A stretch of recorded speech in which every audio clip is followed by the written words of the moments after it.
Chairman Cole, Ranking Member McGovern, thank you for inviting me to testify before you once again on the important topic of surveillance reform.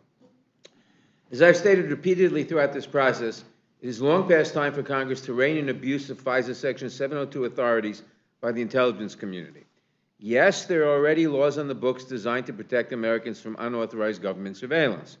But we know from our oversight efforts and the intelligence community's own reporting that these laws are often disregarded and are at the very least inadequate to keep this powerful surveillance tool in check.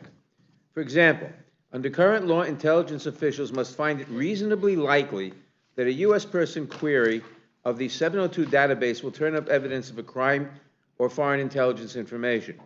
But this is of little comfort if the FBI repeatedly and flagrantly ignores this and other rules designed to prevent government overreach, which we know to be the case. That is why a probable cause requirement, with reasonable exceptions, should be required to search for U.S. person information, such as an American's name or a U.S.-based phone number. Without such reform, I cannot support reauthorization of these authorities. The Judiciary Committee is tasked with reauthorizing Section 702, which sunsets next week. For over a year, we have worked on a bipartisan basis to study the problem of intelligence committee agencies' abuse of FISA powers and to analyze solutions for preventing government overreach while keeping Americans safe from those who would do us harm. We held multiple hearings and overwhelmingly passed bipartisan legislation to reauthorize Section 702 last December. Mr. Biggs' bill, which was co-sponsored by Chairman Jordan, myself, and many others across the ideological spectrum, was a balanced first step towards reform, and I want to thank Mr. Jordan and Mr. Biggs for being strong partners in the effort to achieve reform.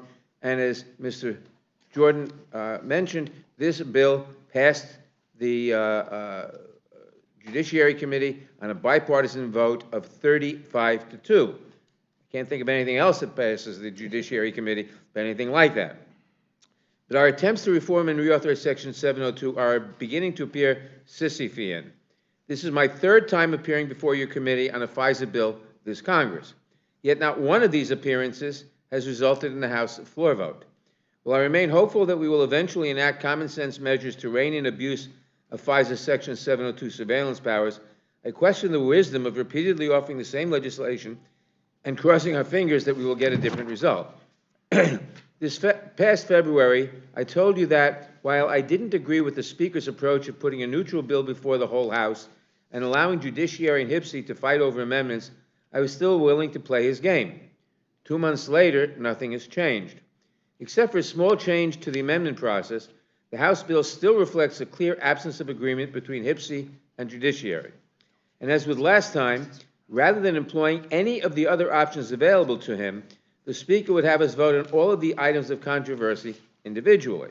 This strategy is so unwieldy that if 2 or 3 of the expected amendments are adopted in combination, there may be nobody who will support the bill, depending which amendments are approved. The modest reforms in the Reforming Intelligence and Securing America Act are indeed unobjectionable, but they are also so modest that they would prove ineffective, and we have the numbers to back that up. In 2021, in response to repeated criticism from the FISA court, the FBI instituted internal reform for U.S. person queries of the 702 database. While these changes forced a 90% reduction in noncompliance, the FBI was still left with an average of more than 200,000 compliance incidents every year. The FBI's self-imposed query restrictions did not prevent searches for over 100 Black Lives Matter protesters. They did not prevent the batch query of over 19,000 donors to an unnamed congressional candidate, and they did not stop over 278,000 other non-compliant FBI queries of the 702 database that occurred in 2021. The single most important reform we can enact to combat these abuses is a probable cause warrant requirement for U.S. person queries. One of the amendments you will see today would impose such a warrant requirement on searches using U.S. person identifiers, with certain reasonable exceptions, such as cybersecurity cases, situations with victim consent, and in exigent circumstances. This warrant requirement is the reform we need to protect Americans and to allow surveillance laws to continue to keep us safe while also protecting our essential liberties. It is simply unfair to ask the intelligence community to both zealously protect our security while also protecting the constitutional rights of those surveilled. America's system of checks and balances exists precisely for cases such as this, where two considerations must coexist at odds with one another.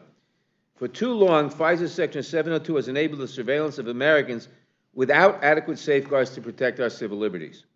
Americans need Congress to enact those guardrails, and with Section 702 expiring soon, we have a rare opportunity to protect Americans' privacy while giving law enforcement the tools they need to keep us safe.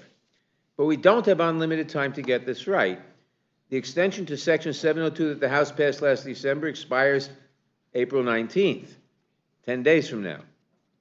I stand ready to vote on this legislation so long as a probable cause warrant requirement is adopted, and I encourage my colleagues to join me in supporting real reform. Thank you, and I'd be happy to answer any questions you may have. Thank you very much for your testimony. We'll now turn to my good